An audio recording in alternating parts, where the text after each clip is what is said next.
Welcome to the 10-Minute Mind Shift Podcast. I'm your host, Janet Cagle, certified life coach, weight loss coach, and lover of all things related to upleveling my life and yours.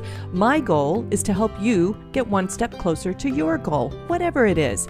My goal is not to keep you wrapped up in self-help all day, just 10 minutes. And who doesn't have 10 minutes, right? Welcome back, friends. This is episode number 110, Listener Q&A. I thought it would be fun to answer some questions that I get in my inbox for the benefit of everyone. But before we get started, I have to say that I think the last episode has probably been the most impactful work that I have done personally in a very, very long time.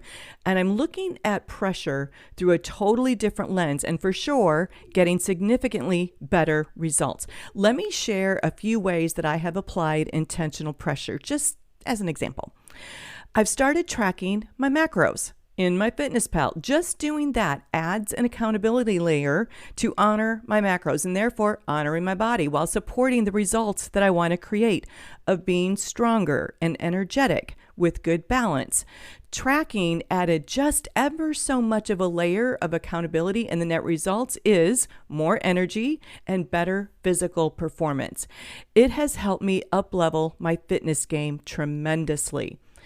Another area is work. I started a data analytics certification program, not because I wanted a different job, but because I wanted to improve my data critical thinking skills. I also signed up for a 30-day writer challenge where I focus on 3 things to improve over the next 30 days. The challenge is making me super hyper-focused on my writing ability, which will translate to a better connection with Dutch. So those are the ways that I have applied some intentional pressure, and I'm keeping this intention top of mind because I feel like this is probably an area that I have the greatest opportunity for improvement. But I'm anxious to hear how you have been applying intentional pressure. Let me know. Just shoot me an email. I'd love to hear from you. So that is that. And now let's take some questions from the listeners. Number 1, how do you stay motivated? I bet I have this question at least a dozen times a month, and here is always my answer. I never rely on motivation to move me or to help me take action. I 100% rely on my habits and my discipline to those habits to maintain the habits that support the results that I am seeking. I rarely feel motivated to go for a walk or even ride my horse. I know that sounds weird, but it's true. As fun as it is riding, and especially an amazing creature like Dutch, it's work. I love the way I feel after a walk or a run, but I rarely just get the urge or feel motivated to do it. But what does happen is this: I just start doing it, and the motivation follows. I am never sorry I went for a walk, ever. So just do the thing without expecting to feel motivated to do the thing to begin with. Use the adult part of your brain from the prefrontal cortex. Just decide and just do it. You will be so glad that you did. Question 2. How do you be intentional about fueling your body when your spouse is a human garbage can? I actually do get this question quite a bit. Listen.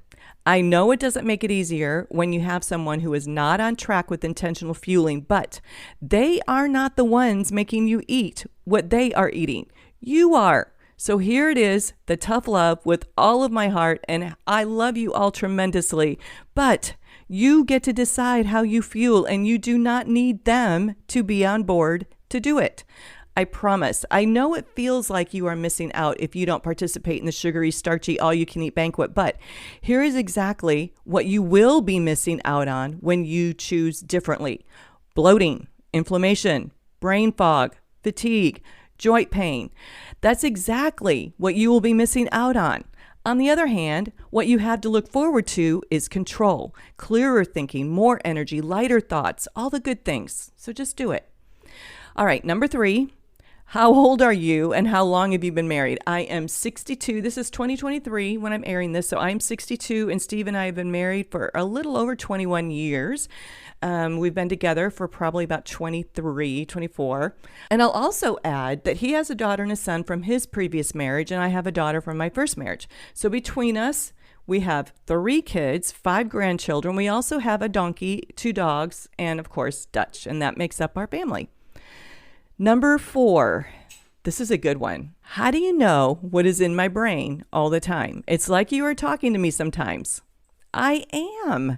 My brain is no different than your brain, and that is how I know what you are thinking sometimes. I am always working through and struggling with the same things that you're working through and struggling with. I'm always looking for new ways to share it in a way that you can learn. And just know this one thing. Nothing has gone wrong, and you are not broken, my friend. Number 5. How do you know when to quit a goal? This is also a very good one. And here is my answer. Never.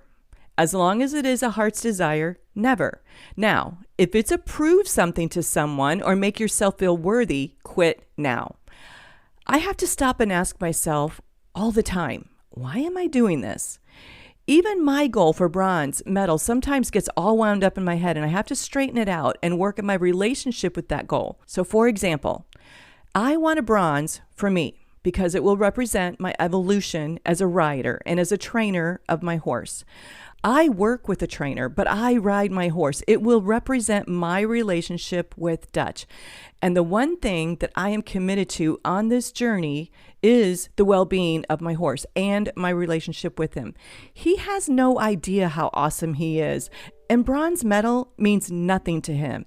But he does understand how happy he makes me. He gets a little pep in his step, and I can tell he's feeling it when we have done well. But I want him to feel how happy he is. I want him to feel how happy he makes me all the time, not just when it's going well. And that is the hard part, just like with everything else we're dealing with. When the kids are on their best behavior and hubby is on point and the boss is happy and coworkers are all right where we like them, it's easy to show up. But where the rubber meets the road in our life is how do we show up when it feels like nothing is going right? I sure hope that answered my question because I sure did use a lot of words. All right. Number 6, do you work out every day? Well, I definitely move my body intentionally every day, but I don't really think of it as working out as much as I think of it as honoring my body and moving it and strengthening it.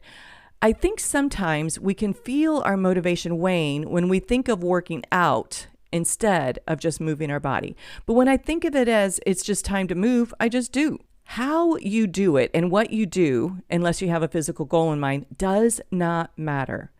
I need stamina and strength to ride Dutch and to perform well in the saddle. So my movements will be walking or running and strength training and HIIT workouts, things like that. Again, this is where I apply and rely on discipline and habits over motivation.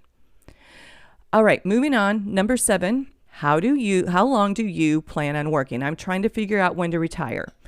All right, well, I'm in the same boat, but here's the thing that I think about. I have said on more than one occasion that I love what I do. And even on the hard days, I wouldn't trade what I do for anything. My plan for that is that I work for as long as I feel like I can make an impact and still enjoy what I'm doing. I'll just keep working. My goal every day is to be impactful. So as long as I feel that, I will keep going. If you feel like you are no longer serving your organization, I think that's when it's time to think about leaving. I feel like I still have a lot to contribute. So there you go. Number 8, what do you think you will do when you retire? Well, I think I'm doing it now. I ride my horse when I feel like it. I share things on a podcast when I feel like I have something to share. I highly encourage everyone to create a life that you don't feel like you need to escape from. Right now, do it. Do the things that you are putting off for the right moment. Do it right now. Several years ago, I remember having the conversation with Steve about getting a horse when I retired, and at that time, it never occurred to me to do it now. I thought that's what you do. You put things off until you have time. But I have learned the opposite is true. Find a way to weave that heart's desire into your life right now. There will be no other perfect moment. All right, number 9. Is there anything that you wish you would have done differently? Oh, of course. And isn't hindsight the most transparent view? I would love the opportunity to be a better mother and a better human, but all we can do is do better when we learn better. And self-loathing over past mistakes changes nothing. All right, my friends, this has been pretty fun, and I hope it was helpful and useful to you. I would love to hear from you. Let me know. This is what I have for you today, and now go have the best day ever. That's a wrap. I hope that you were able to experience a mind shift of your own today. Listen, if you love this podcast, you should totally check out my Life by Design 6-week boot camp. It's a work at your own pace workshop and something that you can do over and over and over again to uplevel your results and get ready for a transformation at the speed of life.